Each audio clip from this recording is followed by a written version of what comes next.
discover les accents, so the accents. And normally when we talk about the accents, we tend to insist on the accents which are on the top of the letter E, okay, because they will change the pronunciation of the letter. When you put the accents on the top of O, I, or A, well, nowadays we don't really pronounce the differences, but then E is still affected by that, so you should really first remember the name of the accent, okay, and it's normally like that, okay, and then the sound that you will have to pronounce or to produce when you see it on the top of the okay, because so without any accent, this letter, if you remember, we saw that previously, is pronounced okay, but then when you put this one, so this one is called accent aigu, okay, it goes like that, in that direction, okay, and you will pronounce the letter like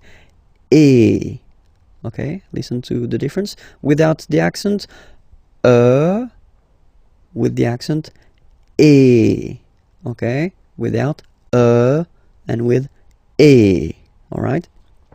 Second accent that we can work on, it's a little bit the same, but it goes in the other direction. So if you look, it goes like that, okay, and then it's called accent grave, okay, and the sound that you will have to produce is eh. So it's really open. I mean, the sound is really open, and normally your mouth should be opened a little bit more than with the accent aigu as well. Okay, so it goes like eh. All right, don't be afraid to insist a little bit on the pronunciation. Okay, first, and then you can make it shorter after, of course. Eh. All right, so let's compare them. The first one is e, and then the second one is eh.